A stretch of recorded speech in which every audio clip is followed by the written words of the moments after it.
Yeah, I mean, we got used to it. You know, you just did. You know, you didn't have much choice really, but other than to other than Hey, to know what was going on. Make Hey, myself look pretty. You know what I yeah. mean? You know, I've got competition tonight. Look at you two. Well, yeah. What can I say? Well, I mean, this is just going to be easier to hurl abuse. I mean, to be supportive without being in the audience. I'm Yeah. taking none of it. You can hurl the abuse. I'm not taking it. Oh. We've just been I'll talking just about say the black and I'll white get me TV. coat. Sorry? We've just been talking about black and white TV. Oh, we like a black and white TV. Snooker. Yes. Snooker on a black and white TV.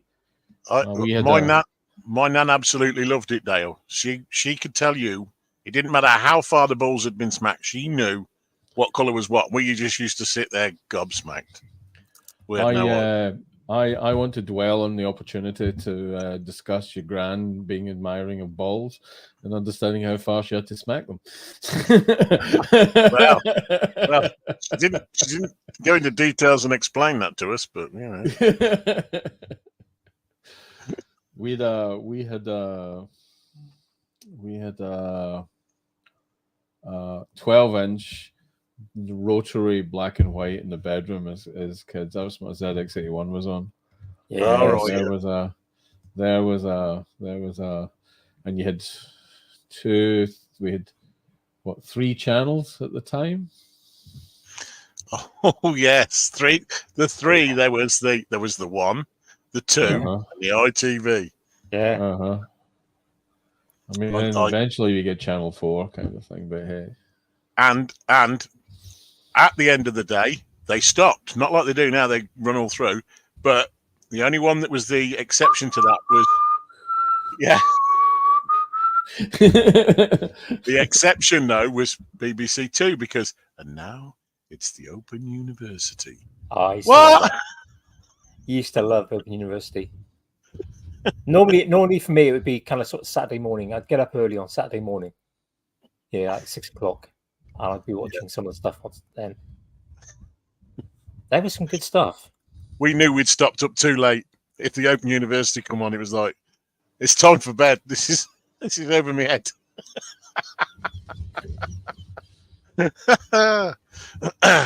They made brilliant programs. They really did.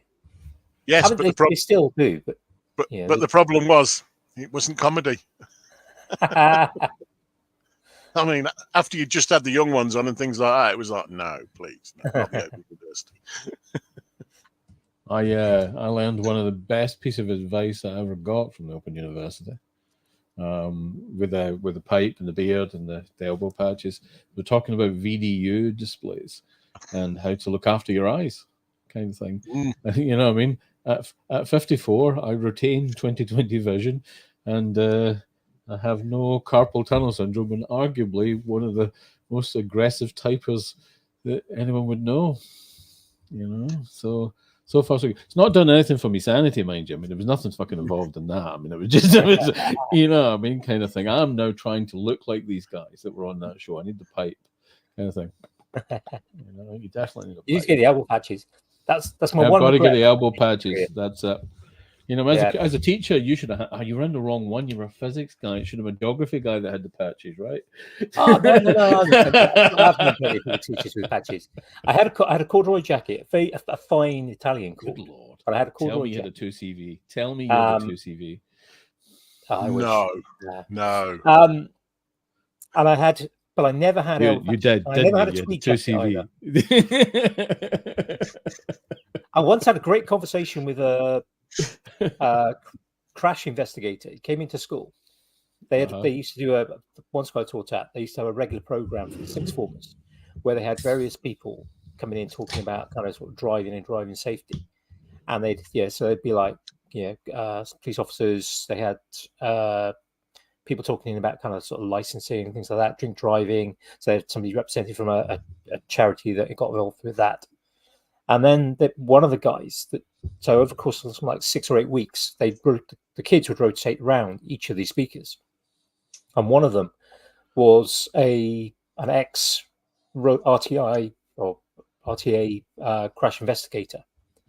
So I had, after the sort of talk that I'd kind of been watching, had quite a lengthy conversation with him about the physics of crash investigations. And we had part of the conversation actually sort of delved into kind of actually how a 2CV could corner just as fast as a Porsche. Well, it was the egg box car, really, wasn't it? Yeah. It was the egg box car to get those eggs safely from the farm to the market, going over all terrain. And I look at them now and I just go, that's an environmental catastrophe of a car. But anyway. I'll apologise now, but what Jamie put in just had me thinking of a different sort of channel after everything shut down. He says, what was the channel that the girl was on after all the other programs went off the air? I think that was Babe Station, mate. I know the one he's on about. Are you on about the one with the Humpty Dumpty and the and the clown? Oh yeah. If you sat there going "ooh" for hours, it wasn't a singing channel. Trust me. That was a bit psycho. That test card, wasn't it? It's a brilliant test card. So we should bring it back. In fact, we should shut down BBC at night. I think that's probably a good idea. I think of course, it all changed when Channel 4 started, of course, then. Yeah. And it became a darn sight more risque as well, didn't it? Yeah. Well, I mean, Channel 4 was good for kind of, getting home from a pub at kind of, 11:30 at night, when pubs closed at 11. And then kind of, having had a pint or 5, and, some dodgy pizza or something, and then kind of, turning on, what was it called? The Tube, and then Eurotrash, and yes, there was some weird things on that. There was some fantastic comedy in there. We get Who Dares Wins. We had Nightingales. There was some fantastic early greats. Just as Channel 4 came on, Vic Reeves and Bob Mortimer and Big Night Out. Some amazing stuff. I mean, when you look at the programming from that time, everything kind of changed. Obviously, we'd had the young ones slightly earlier than that. I think that was kind of around the same sort of time. But then we ended up with the likes of OTT and things like that, which was just Saturday mornings Tiswas that had just been put into an adult stream sort of thing. And I still miss, I think that was hilarious when they decided to play that game where, they had to take an item of clothing off, and you knew what was going to happen. And at some point, there was a lady there who just did, and it was like, no, but they made her take the top off, and bang. How they got away with that at that point, I do not know. But formative years of the youth, Dale, isn't it? Just terrible, man. It's just I'm currently loitering around between 1980 and 1984 in my head, kind of thing. Good lord. Well, with your new Spectrum on the way, that's very much. Oh, the next, yes. But I'll wax lyrical about that next week. The big question is has Huey finally put a door on the Hobbit house inside his workshop? I mean, that is the question that everyone's waiting to ask. There is a door on it. Really? The only trouble is, there's a bandsaw now in front of it, which means I can't open the door at the minute. But I just hope nothing happens to the computer that's living in there. What about the Precious sitting behind the door? No? Okay. I actually did get a picture of Precious when he was down here standing by the door. All right, it might have been Photoshop, but who cares? Make it round. Make the door round. Go all in. Make the door round. Go about videoing that. If it were left to me, I'd have put it at the other side, but I can't because of the way the lintels are set up. And it was like, it would have been a marathon job to do it. And I wasn't prepared to do it. So I went, I'm going to have to crouch to get in. The other thing you have to do is explain the word that's on your T-shirt. You mean the shugism? Yes, sir. You have to explain to the viewers what a shugism is. And the listeners. Of course. Shugism. It's the delicate art of explaining the blatantly obvious joke. So you know that you've always got that one person, haven't you, that starts telling you, well, that actually means, but you already knew it. That's a shugism for you. So what he's saying, Andy, is that what a shugism is. He's got it. He's going to explain it for you. How did that come about? How did shugism come about? What was the lead into that? Because that didn't happen just out of thin air. Well, the shug thing came about, didn't it? Because obviously, as you lot pointed out, a lot of Hueys in Scotland are called shug. It's just a colloquial thing, or whatever you want to call it. But shugism, I'm not really sure how it came. It must have been me explaining the joke, and somebody decided it was a shugism. And the next thing, it was actually JP who came across the logo for a famous adult site, which you can put any words into it. It's sugar. You can put any words at all that you like into it. So of course, what he did was he said that would be really good for this. And the next thing I know, I got this picture through of shugism, and I went, that'd be great on a T-shirt. So that's where we went with it. We both concurred it would be hilarious to put on a T-shirt, and I did. And I was quite surprised that a few people actually bought them. I was like, oh, I just thought it'd be good for me. But, oh well. The funny looks you get there when you're in the supermarket. Yeah. The funny looks you get though in the supermarket, and you know that they know where the logo's been stolen from. I mean, I hadn't made the connection. You know, I mean, have now though, dear Lord. I mean, yes. Yeah. You got to keep it classy though. Mm-hmm. Of course, always. You always got to keep it classy. I mean, but that's what people keep saying to me. Keep it classy, as though I'm going to take it under. You know, there's a bar. I have been known to limbo. Mr. Page is saying that he wore that shirt in Asda, and some bloke looked at him with a double tick and said, "Oh yeah." I mean, he says, "Yeah." Oh yeah, you know. Yes. It's certainly a bit funny because it's happened to me a couple of times now. When he first told me that happened to him, because he'd bought one of them. When he told me it happened to him, I was like, "Oh, that'd be hilarious." But actually, when it does happen, you don't realise just how hilarious until you see somebody looking like this and then nudging whoever's next to him and going, "Yeah." Do you think he cares that means? Yeah. You think he knows? That logo looks. That logo looks a bit. Can he know? Can he know?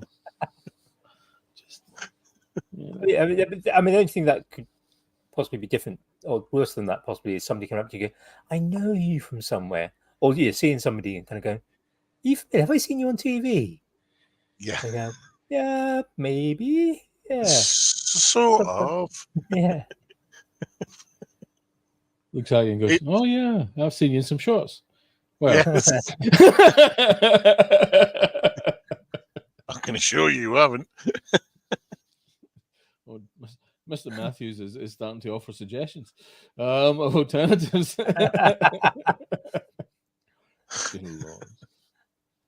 Yeah. So, which bit do you change? Yeah. Red shug or shug tube? Shug tube. Oh yeah, shug tube. That could work. Right. On the lookout for that logo tomorrow. Yeah, you'd have to match the font. If you don't, you could match the font to kind of YouTube, couldn't you? And then it would be one thing. So you could have, one on the front, one on the back. Yes, a bit like that. You remember the shirt that used to say the women used to wear, and it used to say "looking for a man," and then on the back it said "but not you." I think it was a margarine advert of that one, but yeah. Oh, Dale, I would have thought you would have seen that one. I'm sure it was about 1980s. There was something like a Flora advert with it on. Oh, no, I will dig it out. I will dig it out. At that age kind of thing, it was all Danger Mouse and Spectrums. I mean, that was about that. You've got to get your priorities right. But I guess though, I mean, you've been in the community for absolutely ages. We're going to be dead serious for a second. I'm going to ask you a proper question. Look at this. Oh, Christ. Hang on. I mean, you know, you've been in the community for years, and you've kind of dabbled in metalwork, and you've dabbled in, you know, various things. You know, I mean, what's driving the making now? What's the big, you know, I mean, big sort of push just now? I mean, it's a proper question and everything. I don't know if there is just a drive or anything like that. I think it's just curiosity, because is that to see what the floor looks like? I mean, oh, sorry. He went there. He went. There's a bar, and I'm not that good at it. No, but please go on. Curiosity. I don't know. I think it's more curiosity than anything. I think I just enjoy trying something different, and then obviously expanding on those things. I mean, the wood turning thing was a complete accident. That was never supposed to happen. I was looking for a metal lathe when that happened. And you know, when you get an idea in your head and you start planning it out what you're going to do. And I was looking on eBay for lathes, metal lathes, and it just, somebody had listed it completely incorrectly. There was a record power lathe on there, little old DML, and it was at like 50 quid, £57 or something silly like that. So out of curiosity, I just thought, I wonder what that ends up going for. Maybe I could convert it and put some kind of rudimentary slide on it or something like that.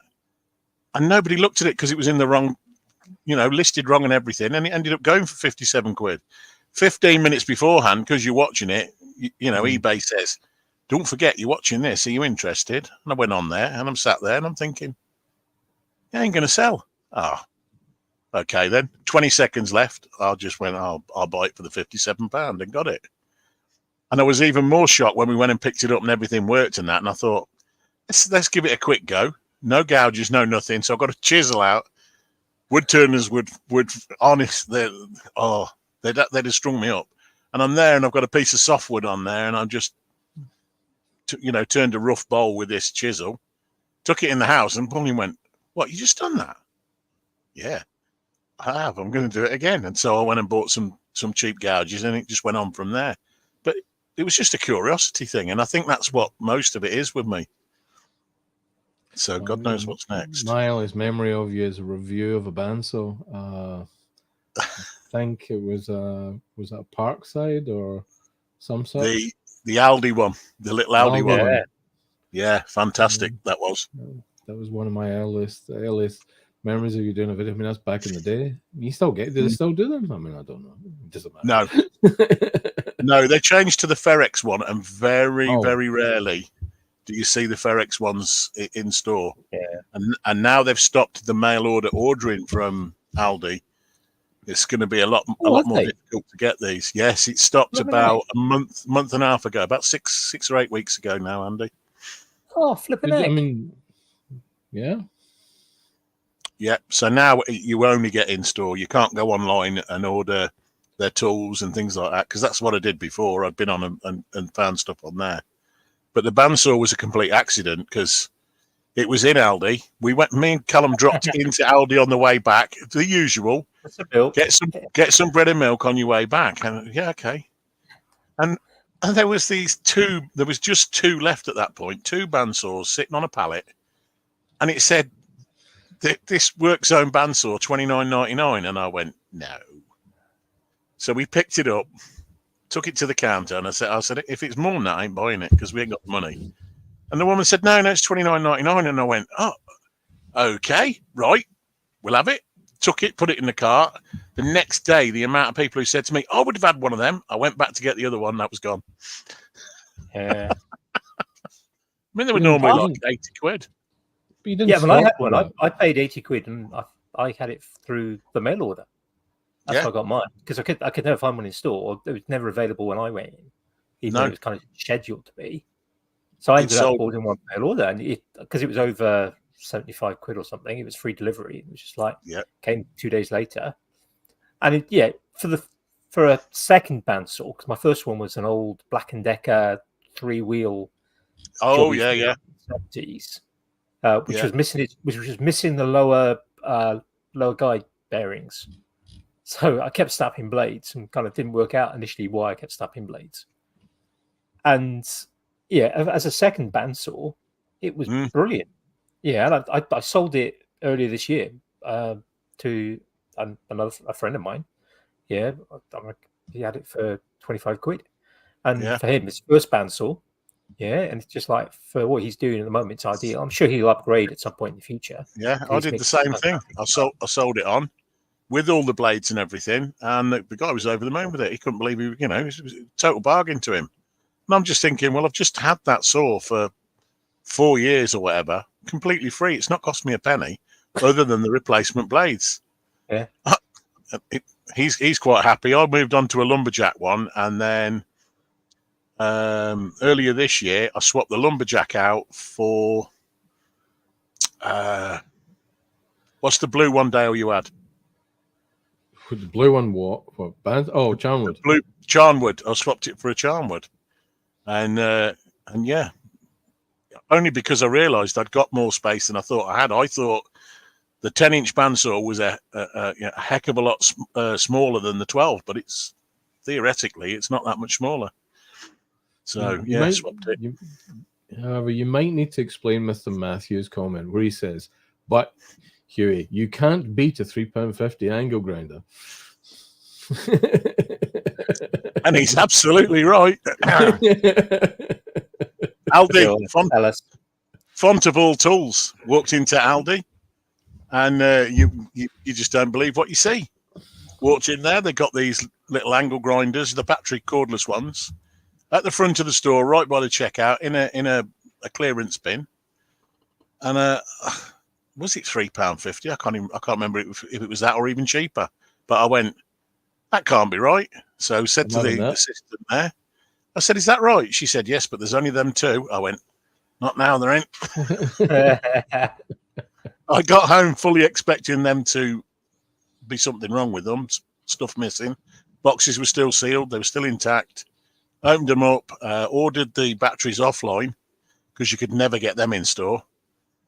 Put them in the charger. Well, went to put them in the charger and they were fully charged. Fired them up, and I'm still using them at the minute. I'm sort of using them as a long-term thing, avoiding the other grinders at the minute to see how good they are. But so far, they've done everything I've thrown at them. Surprised me. Is it the small one? No, it's a full-size angle grinder. Full-size angle grinder, battery one. And the batteries you have to buy separately. Yeah. The charger you have to buy. The charger's something like 15 quid. Yeah. And the batteries, I think, are about either £25 or £27. Yeah, they've got a couple of different sizes, haven't they? As most battery things do. But they're less than like 40 quid for the biggest one they do. Yeah, and they're absolutely cracking. I've really put them to task, cutting down steel, box section, flat steel, 6mm. It's gone through them all. So nice. I'm quite happy with them at the minute. I think at this point it's a good opportunity to kind of segue into something else. I mean, Mr. Page has already kind of raised the principle of this, but I was holding off till later. So did you use these grinders by any chance to cut any Toblerones up? And if so, is any of them coconut? I'll let you know what coconut Toblerone tastes when Polly finally gets me one that she doesn't eat before I get it. I mean, why on earth does everybody think I've got a thing about Toblerone? I just don't understand it. I mean, it's So yes, how many strange things have you used to cut up a Toblerone? I mean, I've seen a few videos. If anyone hasn't, they need to check you out on your various places. But please, and there's still some left to go. But I've used an Aldi multi-tool. I've used a bandsaw. The bandsaw was fun, and that was the first one I did with it. And when you go in the workshop the next day, you can still smell the chocolate, and it's a little bit makes you want to eat it. But anyway, I did that. I did an Irwin jacksaw. but I left the foil on. And if you ever decide to do that, take the foil off, because it's like nails down a blackboard. I'm just speculating in the likelihood of doing that now. Is there a strange TikTok video of you licking your bandsaw kind of thing because of the slight aftermath of chocolate? No. See aforementioned red tube. Anyway, I was going to say, is this all on TikTok? This is on YouTube Shorts or Instagram on this. There's some on Instagram. There's I think there's some on Instagram. Anyway, there is some on Shorts. There is definitely some on TikTok. I don't use TikTok that much. I keep forgetting, basically, is the problem with that. But yeah, I'm just going to go through and cut them all up, and then eventually I'll do a compilation of all of them together. I think should be about a 5-minute video, if that. You should definitely do a Q&A for Toblerone antics sort of thing. There's lots of people with things to say. You know, young Scott from the Blue Light Turner says, "Did you ever finish the 50 Ways?" You know, no. AJK is saying, you know, he's led to believe that coconut Toblerone tastes rather nice. Yes, but he's also mentioning the other bandsaw antics, which was a cheese sandwich on the bandsaw.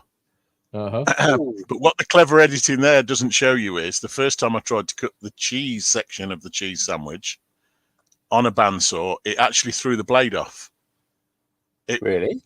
I put it on just expecting it to be easy to cut cheese, but what it does is it binds really quickly, and it just literally bound the blade up, and the next thing I know, it went dink, and the thing was still running, but obviously the blade had stopped dead and had popped out. And it was. What were you doing? Cutting a 14-inch Baby Bell or something like that? I mean, what the heck? I was going to say, what sort of cheese was it? It was about that big. By yay square. Yeah, and it was a full-size sort of catering size block. I weren't going to put my hands anywhere near it with a little block you get from Aldi, if you know what I'm saying. No way. Oh, that would be fine. Bandsaw's quite safe. Someone could put your finger in front of it. Well, that's the thing. I wanted my hand as far away from it as possible. But we hadn't even. I wanted to go and to get some bread for it, and Kaylee volunteered to bake a loaf. She'd never baked bread before in her life, and I thought, okay, well, Kaylee for this, are you? No, she did it because I wanted to do an extreme sandwich on the bandsaw. So she made this loaf of bread, and then we cut it into it. At that point, I hadn't even tasted bread, and I thought, I'm going to have to smile for the camera if it tastes foil. But no, it was fantastic. She did really well. So she's done a couple more since then. She seems to be getting into baking as well. It's a life skill worth having. Definitely is. You know, what you can do then is turn up at maker events kind of thing and bribe people with Welsh capes. Actually, no, that wasn't. That niche is taken. Yeah, I mean, what sort of daft person would do that? Yeah, no, I mean, they've got to have some sort of Welsh ancestry, clearly, to be able to get that over the line. But I mean, as you walk around your workshop, right? I mean, I think everybody knows there's some straight. Yeah, well, I mean, kind of, shimmy up and down your workshop. I mean, is there any weird names you give your tools? Not that I can repeat on here. Is there any indications you could give us to lead us into the lightest and easiest? 3 pound sledgehammer. 3 pound sledgehammer. That's got a name. Your finger's not that big, mate. It doesn't look like it weighs 3 pounds. It looked about the size of 3 pound by the time it finished swelling that day, I'll tell you. Ooh. Just literally. Why would you hit your finger with a 3 pound sledgehammer? It actually happened at work. I was ball joint splitting. You know the type, the tuning fork type ball joint splitter. Yeah. And I was in a very tight space, working the wrong way around, using a hammer that isn't normally mine because I'd, funnily enough, broken my hammer. And my oppo aunt said to me, he said, "Here, here's a hammer you can use. And he gave me this £3 sledgehammer a couple of days earlier. So I was trying to get in this tight space like this, and as I'm trying to whack it, I mishit it. It sent the ball joint splitter directly into the hub of the car, and at the same time as it did, it ran the hammer straight down the side, and I got trapped between the two. And the next thing I know, it was lots of expletives. So that hammer got. So what you're saying is that there's more than just the wall. The decor is blue in your workshop. Sometimes it includes the air. That's my favourite colour. And there's various comments out in the chat that are suggesting that your workshop is either diminutive or busy. I feel with Mr. Gilbert suggesting that he could only get one of his ample boats, feet, into your workshop. He can actually speak from experience. He has put. He actually put both feet in there. I'm pretty sure he got both feet in. Really? Good. Wow. Along with that day, there was Clive was there. Phil was there. Phil Halliday. Does Phil have the headroom? Phil's quite. You and I are quite, and he's quite. Was there a knockage going on? He's fine. He's fine. The vast majority of it is the standard sort of 8-footish, so he was fine in that respect. However, because I wanted an air filter in there, a blue one, that's a shade lower. So you do have to duck through there, but bang, fucker. The electronic scrapper would suggest that you repair cars like he does. Yes, with a hammer.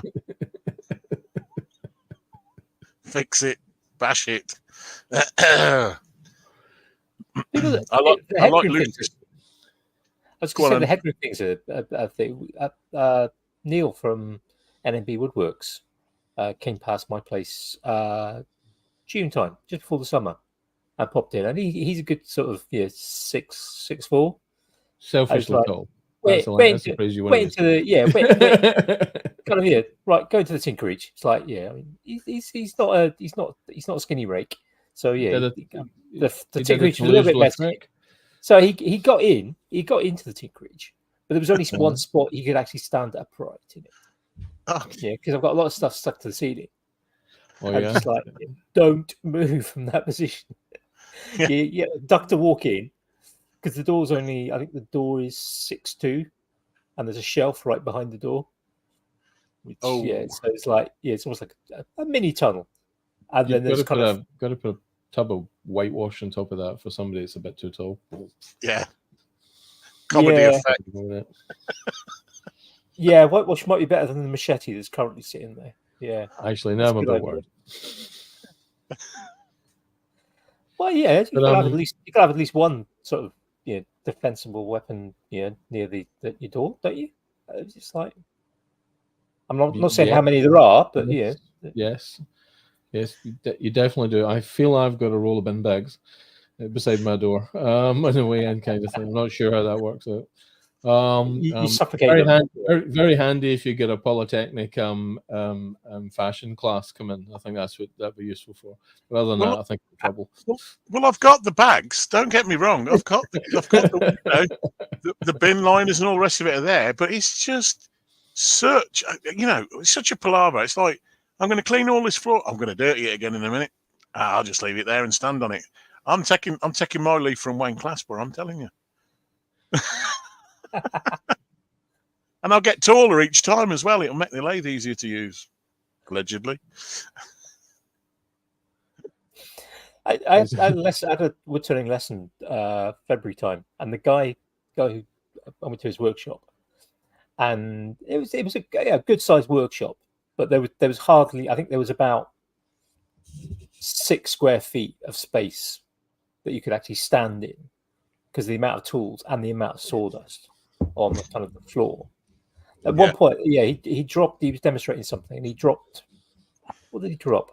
Can't remember what he dropped now, but he dropped. It was either a chuck or something, and it literally just disappeared into this pile of wood chipping. It was like, it must have been about 15 inches deep behind his lathe. there's lost tribes of beginner woodturners kind of lost inside all that shavings kind of thing. You know, I mean, it's just, The where are we tribe? Jump up down, going, where are we? Where are we? Come out every now and again with a blunt bow gouge going on. You know,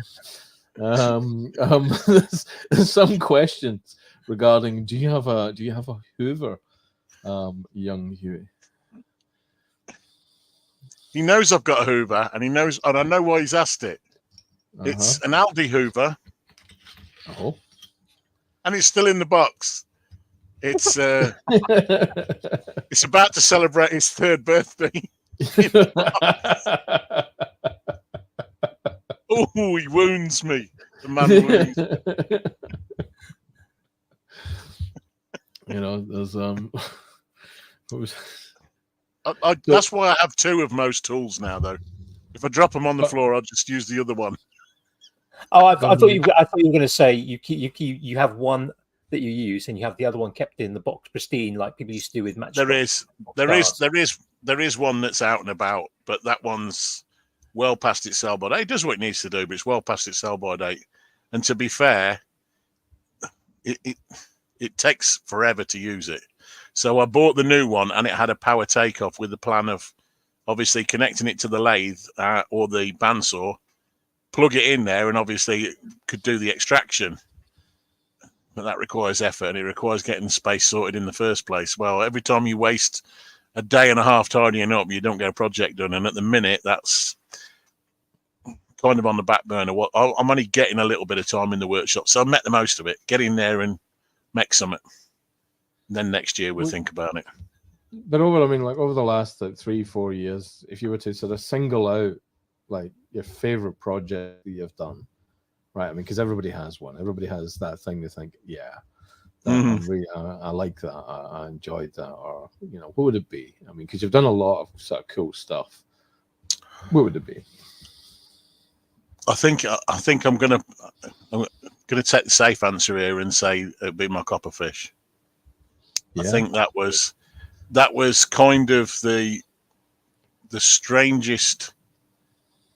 It came about through a bit of a joke anyway. The live stream that we very occasionally do has a few scrappers and fabricators and just people from a few different walks of life. And we decided to put a challenge out there and just say make a fish. That's it. Nothing. No. No, it's got to be metal. It's got to be wood. It's got to be, none of that. Just make a fish. And some of us loved it. Some of us hated it. I absolutely loved it. And the guy whose idea it was for the fish was Ian Matthews, who was in earlier. And he'd given me this piece of copper from a tank that he'd cut out and straightened out with the idea of using it at some point.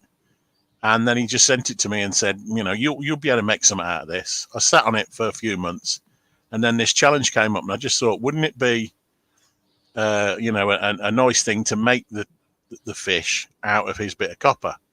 But it kind of went a lot. I had a lot more fun using that copper and using it in a way. Normally, all I'd ever done before was kind of solder some pipes together and things. But this was, something different, and it was using the solder in different ways and kind of making ways with brake pipe, etc., to rivet the two together. And it just turned out far better than I expected it to. And it looked nothing like the initial. I don't do drawings very often, but I did a quick drawing of this is what I want to get from it. And it didn't end up looking anything like that. It just kind of took on a life of its own right from the get-go. I loved that one. I would definitely at some point make something else out of copper, but I don't think I'd revisit the fish because I don't think I'd do it justice again now. I've got 2 more of those that are partially done that I'm going to do different things with, that they're already planned out. They're in a box, and when the time's right and I've got all the stuff, I'll carry on with them. But I think I'd like to try something else with copper at some point because it's a lovely material to work with. Yeah. A lot of fun. You're on another couple of YouTube sort of extravaganzas. There's Battle of the Makers, and then there's that show where you and a number of other chaps You know, do you want to share with some folks about this other show? If you're incredibly broad-minded and not easily offended, very occasionally, very occasionally, they're not planned. They never are planned. We may do a Friday night live where it's just basically what we normally have a chat on a Friday evening, a hangout, and we just kind of rib each other relentlessly. And we sometimes go live with it, and it gets close to the knuckle. In fact, you couldn't monetize it even if you wanted to. But it's a lot of fun. It's definitely a lot of fun. Is it got a name that people could track down, or is there a channel it lives on? No, it now lives in my channel because we have a Canadian in it, a German in it, a Wiganer. They claim they're English, but he's a Wiganer. Let's be honest. and myself. Very occasionally, we have a Welsh giant come in as well, but we just, we bring people up. People will want to come in, so we'll put a link out, and then we just bring them up one at a time, drop them into the chat for a little bit, and then swap them out with somebody else when someone else wants to come up. And it's just a bit of a giggle because you can have a chat with people that you wouldn't ordinarily chat with about all sorts of things. It usually ends up, like I say, it's just a free for all. Everybody, taking the Michael out of each other a bit, but it's a good giggle. And what's stepping back slightly? Scott's made a suggestion about possibly a Charlie Chaplin out of copper. I'm not telling them, Scott. No. Hey. Oh, it sounds like there's a bit of story there. Then, yeah. There's a story there, but we won't be going into that one. No. I've just joined the dots on that. You two can tell me about that in the after show. Oh, that's definitely an after show moment. I want to send the question you gave to Huey there. Yeah, lovely little scroll saw picture. What's your favourite project from the last few years? I know you've been really busy with the house and the land up there. But yeah, that's a tough one. I think the skull. I think the most recent one in the last few years has probably been the skull. Which was texture mapped, a texture map, concentric circles over the top of a skull, and then cut. That was quite funky. That was a whole tech fest sort of nerdgasm kind of thing going on. It turned out all right. So that's all right. The trouble is it's mostly hitting shit with hammers or humping stuff or doing geeky techie stuff. So it's like I don't get enough time in the workshop other than to hit stuff with hammers. Don't even have a lathe at the minute. But to be fair though, Dale, that workshop's worked out nicely. And that's all right. Building workshops. That's building workshops is all right. Yeah. But yeah. So no, very little making in the classical sense, but lots of making in the building houses and project managing and all that kind of stuff, and putting up walls and clearing stonework and bedlam. But that's life, and that'll get done, and then you'll be able to get back to. Well, that's how I got into making the first time round. I built a house down in Surrey, and then it was like, oh shit, I've got these tools. What the heck am I going to do with that? Got to do something though. Can't give them all away.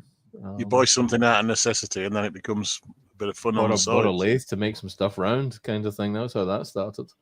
Go figure. I still remember that because you had the axe minter, didn't you? I do. Yeah, I remember you having the axe minter. WC 1000 or something like that. Yeah. Yeah, that was the days. Them were the days, kind of thing. But the thing made such a terrible racket, and the banjo didn't work. I'm quite fortunate with that one that I had. The banjo was, but it was a lot older. It was the Perform. The banjo was great, and once I'd changed all them bearings, because I think whoever had done the bearings initially hadn't done the one for the speed selector as well. Oh, you rebuilt one, didn't you, from scratch? I mean, tell us that story. That was an accident again. Keeping an eye out in the local area for a bigger lathe by then, something I could turn outboard on, and this one came up, and then I thought, oh, that's too good, to miss £100. But then when I found out where it was, it for some reason, instead of being 15 miles away, which was my search area, it was in Cornwall. So I messaged Mark. And just for the benefit of the listeners people who maybe are not familiar with you, you live right bang in the Midlands. Yes, I live in Hobbitshire. I mean the Midlands. Yeah. Yeah, which is, in American terms, not very far from Cornwall, but in UK terms, it's a blooming long drive. Yeah. In UK terms, it was over 4 hours straight drive, which.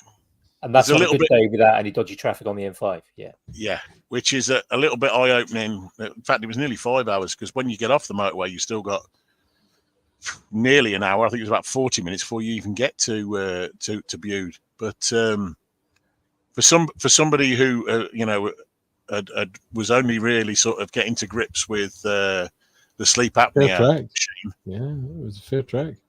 My wife was panicking because I'd never taken a drive of that distance since I'd been diagnosed, and she was, "You've got to take your machine. You've got to take your machine." And Callum was coming with me. Callum's going with you, and you're in the car going. Use the force, Callum. Use the force. And she's going, if he's tired, you're going to have to stop somewhere. And Mark's going, "Oh, you can stop here." And I'm like, "No, I'm going there, and I'm coming back today." And Pauline's going, "You won't do that." And I did, sure enough. I got down there, spent an hour or so down there, picked up this lathe, which was a complete basket case. They'd had a go at making it move, not realising that you can't change gear without it being running, and they'd bust all the pulleys to pieces. The people who got it didn't know what they'd got. Basically, they bought the house, and it was sat there, this sort of rusty lump. So they decided they were going to have a play with it, and did more damage than they possibly, thought they had. Yeah. So I think we bid them 70 quid on it in the end. And Mark picked it up for me the day before. He'd gone down and had a look. She said, "Well, if you come back tomorrow, my husband will have it in bits, and then we'll get it in the car for you." He went back the next day. The guy just chucked it in his car. He was ready to go. And then he sent me a picture, said, "I've got it." So that was it. That was the minute we decided we were going down there. And it was literally 10 minutes after he'd messaged me, I'd got Callum up, got the sleep apnea machine all packed up, and we were in the car going. And, it was got back here. It was bright yellow. It was disgusting. And it was about half an inch thick in rust. And everybody was saying, Mark was saying, you're not going to get that back up and running. He said, it's that the bed's knackered, but it didn't take long to clean the bed off. Literally it was a quick scraping, and then I was lucky enough to get hold of a friend's engineering long bars, and we sat it on the top both sides, and it was perfectly level. There was no dips, no nothing in it. So I went, we'll go with that. There's one tiny little piece on there where the rust had eaten in, but it doesn't affect the working of the tailstock. So yeah, I was okay with it. Rebuilt it, repainted it. New bearings, new everything. Green, purple. I don't know if I'm at liberty to say. Blue. I'm glad I'm wearing the right colour today. Yeah. Yeah, it was a nice project to get to see how it all ran inside. I would have kept that lathe if I'd always said I wanted the Coronet Herald, and when the chance came up to have Jamie's off him, I just went, I'd be a fool not to. Great lathe. Brilliant lathe, isn't it? But I couldn't live with that green on it either, so that got stripped down and repainted as well. It's white and blue. I mean, it's inevitable, right? It still surprises me. You turn up in a car with it's any other color than blue. It's blue.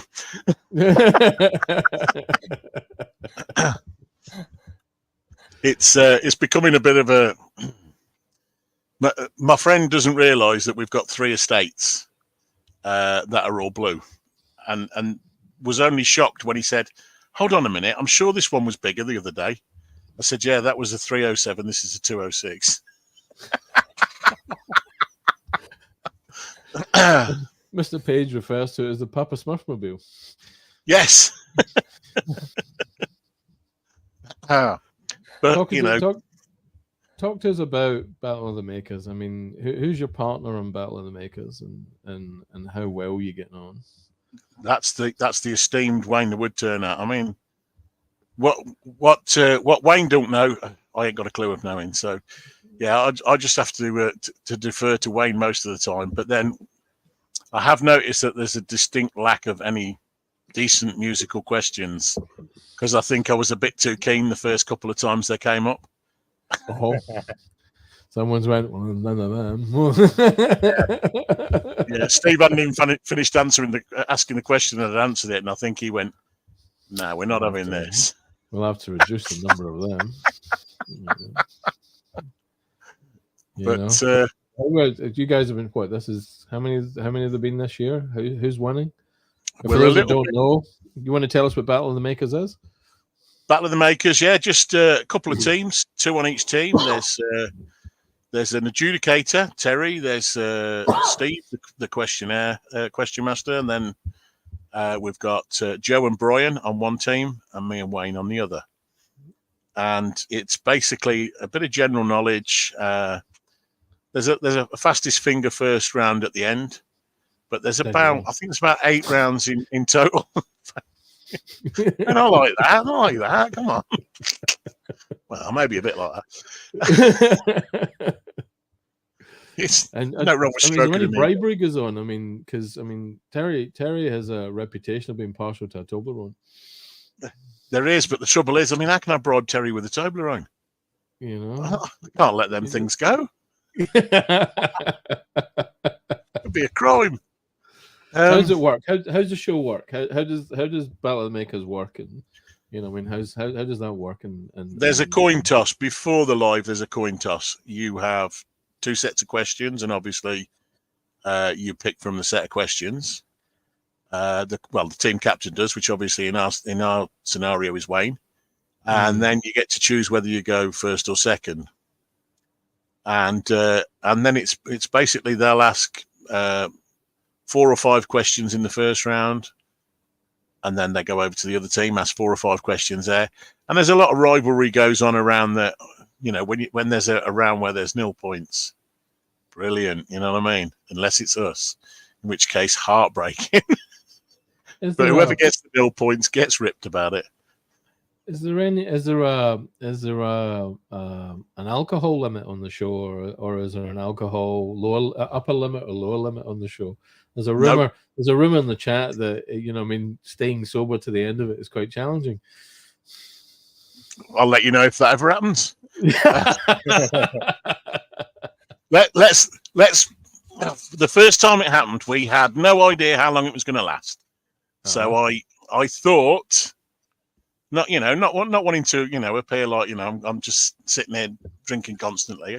I thought the clever idea would be to get 2 same-shaped pint glasses, mix my rum and coke in them, bring them in, and put them both here and drink from one alternatively.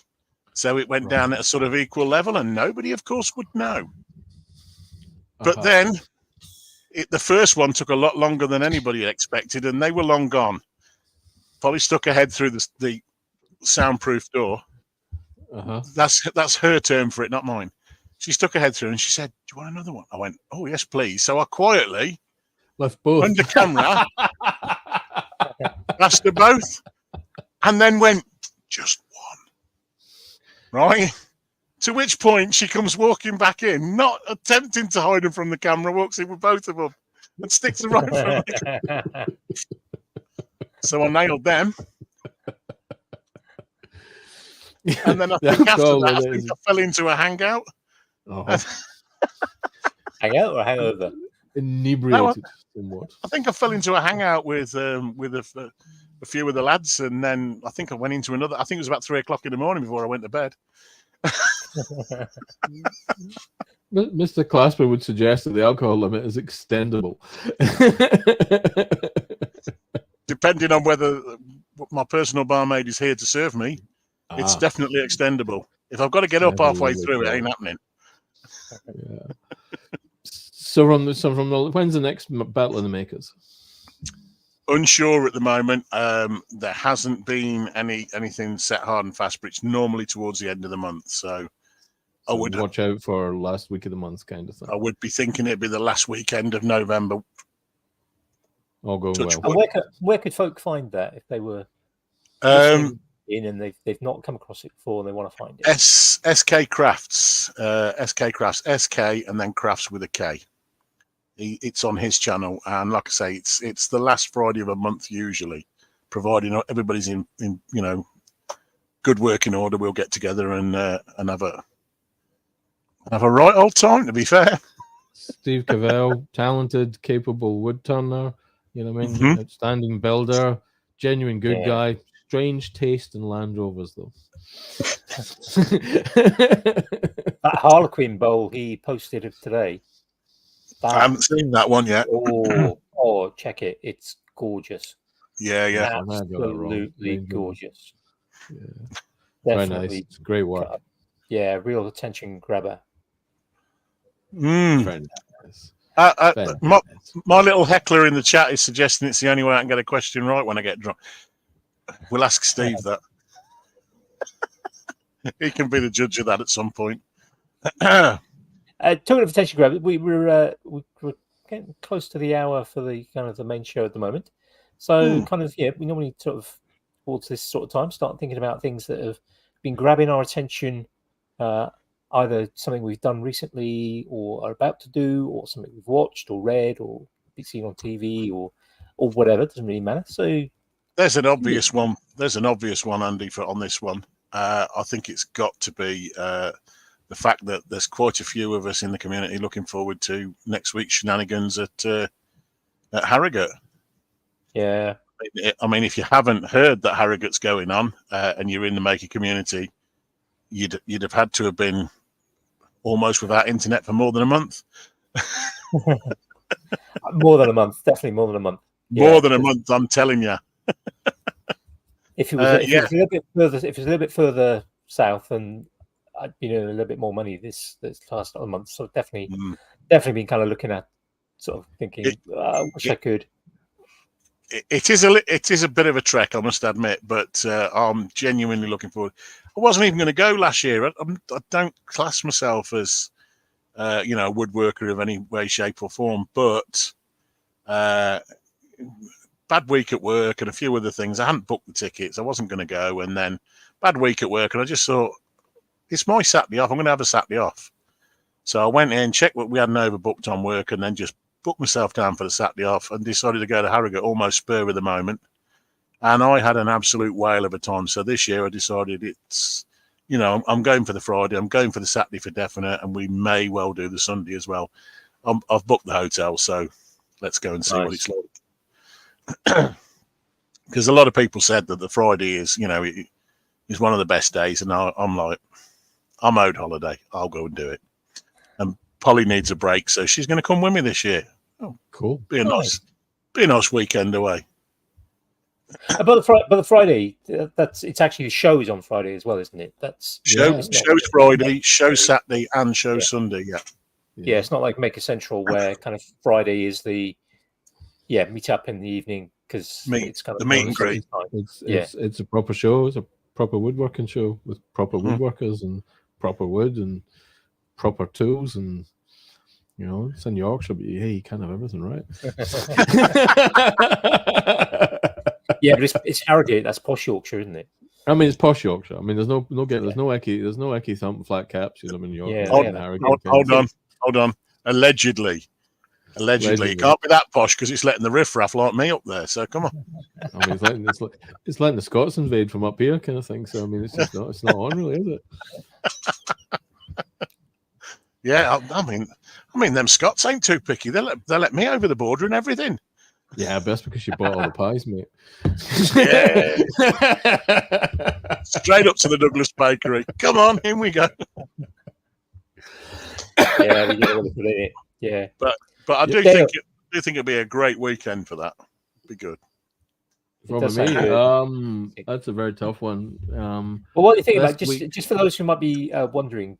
Jamie's not here. Jamie wasn't feeling too great. He's been burning the candle at both ends too much with work and family stuff and whatever, and he basically needs to take better care of himself. So just not really up to it. So Dale, thankfully, stepped in at the last minute. Literally had to put my pants on. Yeah, on the show, kind of thing. I'd like to. I mean, it was literally put my pants on, kind of American style pants. Pants are optional. I mean, he no, says Jamie like pants. No. I've got to walk from the house. It's cold outside. Oh, true. Yes, yeah. That's more understandable now. No one understands now. Yeah, it's like, it's like who's wearing pants? It's only 150 yards saunter at most. Come on. It's only 70. I mean, he's not overlooked by any of his neighbours. Yeah. No, you need to get a bit more adventurous. Go skipping across next time. Perhaps when it's like a case of parts of my anatomy won't shrink to the point of being completely unobservable kind of thing. You know, I mean, possibly is the reason. You know, we might do that on a warm summer's day kind of thing where you only need a magnifying glass. Yeah. So, but then you're at risk of midges, aren't you? You know, I mean, native kind of thing. I don't get bit. Yeah, I didn't get bit this year, but last year, I did. I got bit a few times, but they seem to have bloomed last year rather than when we were there this year. We did a lot of work this year to kill them off early in the season. I mean, that's what we did. You know, it definitely helps. You know, I mean, if you get on top of it about March and you stay on top of it, you keep them under control. Yeah. Napalm? There's various chemistries that work really well in midges, that work in mosquitoes, kind of thing. So if you're getting them early, they don't tend to congregate where you don't want them to. You know, and we're the grass is shorter, and that helps. Definitely, you know, I mean, when the grass is short, they just don't come out really. It's fine. Sort of thing. It was genuinely this year was a lot less. I was waiting for it. I'd gone up and got the old stuff just in case I needed, to slather the bites in it, the TCP and the Savlon. But no, didn't even get bit this year. I was like, happy days. The rain may have helped a wee bit too. It's the definitely more of a swimming pool party this year than a barbecue. I need to build one of them. That's what I'll do next year. I'll build a swimming pool. That's what we'll do.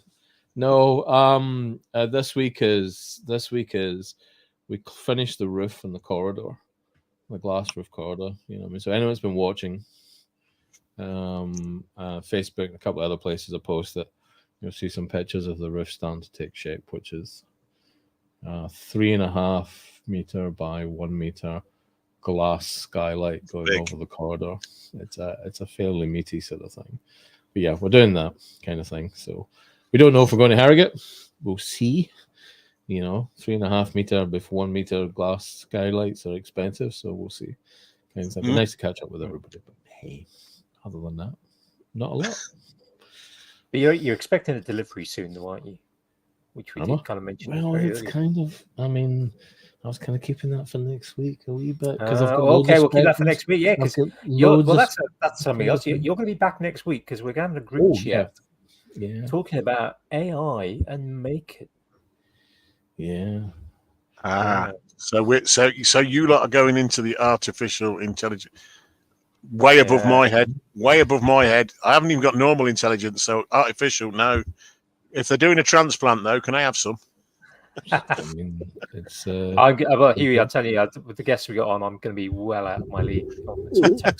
Just for giggles, for next week, I've been training one to try and do scroll saw pictures, do the pattern. So you can generate the pattern kind of thing, just something you want, describe the pattern and see if it will draw it for you. So far, it's turning out okay. We'll see how it works out. something to look forward to. See, I tried using one of the AIs that kind of the freely available ones to try and create an image of a sculpture that I want to do, and didn't get anywhere close. Did not get anywhere close. DALL-E's your friend. I was using DALL-E. Really? Yeah. Because whether I just not, it's the prompt game, isn't it? If you don't know, be descriptive and animated and take the time. I was trying to, but no, I wasn't getting friendship. What I wanted To buy at dinner. It works. I always thank you when I'm using AI, but I didn't. This didn't. I have got an American friend, Sandra, who's been using the AI for drawing, etc., and she's put out some fantastic. I was gobsmacked, and then she'd done some cars for people, American muscle cars, and I went, I want something like that, but blue, and didn't disappoint me at all. So I can see that there's a market for it, definitely. Yeah, there's some good stuff. We've been posting stories of Clive the Westie and various pictures done in the Disney Pixar style, kind of all over the place. It's just gone down a rabbit hole, completely distracted as you. So it was all the best tech should do to you. Just distracted. But yes, so we'll see what happens next. Well, my attention mostly this last week has been about decluttering. My wife's been on holiday. We've been doing a lot of decluttering. Hang on. I mean, obviously, Jamie's, kind of busy, but where's the real Andy Pugh? Andy Pugh and clutter and, tinkering just kind of... Well, just behind it. Yeah, it hasn't extended that far yet. But apparently, just barely being able to get into the loft is not a good thing. Oh, right. Is that not normal then? Well, apparently it's normal for us, but apparently it's not a good thing. It's quite normal for me. And how much is yours? How much is your good ladies, and how much of the girls' stuff is up there? There's the fact we've still got actually most of their toys from. No, actually, not all. Go and check them out. Go and check them out. There's a lot of Lego. There's a lot of Lego up there. Don't sell the Lego. Don't ever sell the Lego. But Don't go sell find the all those Lego. kids' toys. See if they're in good enough condition to put on eBay and make a fortune. Especially if they're Fisher Price. The old Fisher Price stuff has done some strange things. Fisher Price telephone is worth ridiculous money. The old wooden Fisher Price telephone. I don't think we've got any Fisher Price stuff. We've got some. We've got quite a lot of your Windows XP. That looks like Fisher Price. We've got a lot of Playmobil. Okay. But it's things like there's at least one's downstairs now. But there was a box. You see my Instagram post this week. There's been a few things, kind of old things, propping up on my Instagram, and it's stuff like I had a box of stuff. My dad died over 20 years ago now, and there was a box of stuff that kind of came from his house.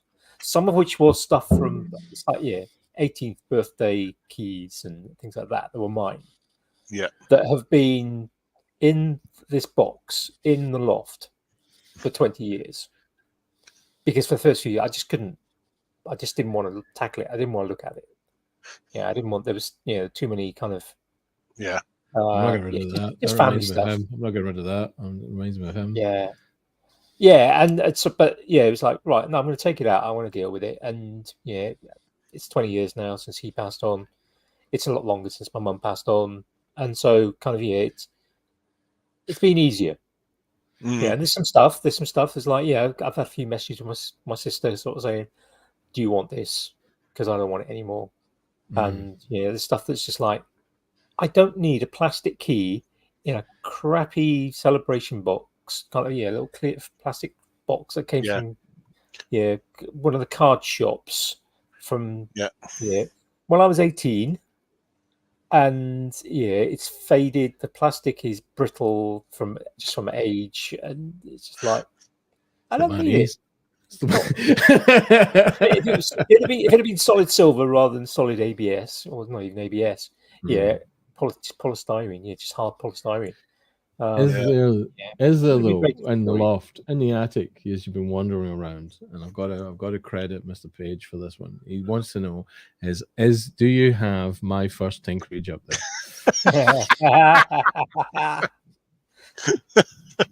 Little tiny home.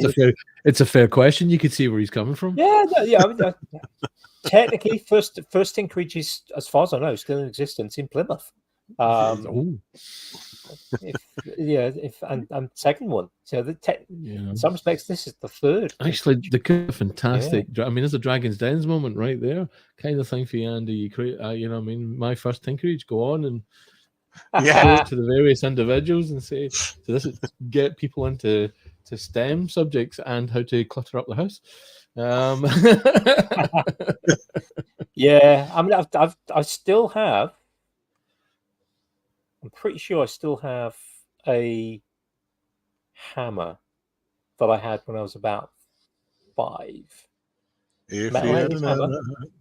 And I've definitely still got the fret saw that I had when I was 10.